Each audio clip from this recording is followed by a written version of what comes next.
Sad news, the actor Ray Stevenson, who played Titus Pullo in the series Rome, has sadly passed away.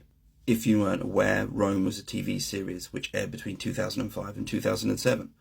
The backdrop of it was the change from Roman Republic to the imperial period. So you have the rise of Julius Caesar, the Civil War, and then the rise of Octavian and Augustus. But that was very much the backdrop. In the foreground, you have these two characters, these two soldiers. You have Titus Pullo, played by Ray Stevenson, who was this kind of brash party boy, as it were, legionary.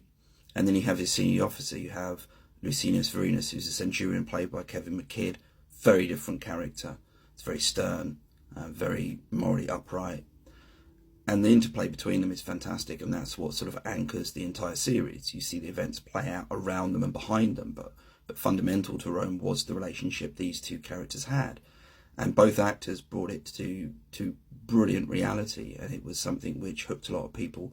Probably those who wouldn't necessarily have found that type of a history that interesting, but the way they manifested the relationship and did what they did as actors really hooked a lot of people and got a lot of people very interested in it. Just as a bit of an interesting aside, Licinius Vorenus and Titus Pullo were actually named in Caesar's Gallic Wars. They were a pair of rival centurions who had a real bitter rivalry, and that's not quite the same in the series. They actually become really good friends, and again, one of them's a senior officer and one of them's not.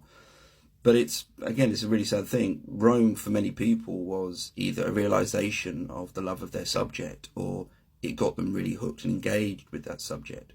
It was a bit of both for me, because I was already by that point a huge fan of ancient Rome, but it also allowed me to see ancient Rome in a way that I hadn't seen it much on screen before. That is to say, the sort of back streets, the narrow alleys, the sort of politics. It wasn't all about really nice big white marble buildings, which is what you're sort of used to up until that point. And all the cast were brilliant, by the way, in this. I don't think there's a bad bit of casting in the entire series.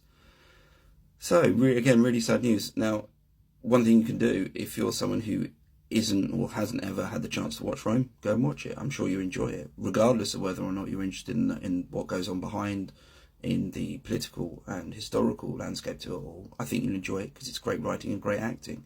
And if you're a big fan of Rome, no better reason to have a bit more of a binge watch of it all. I think that's what I'll be doing. Thanks again, Ray. You were brilliant.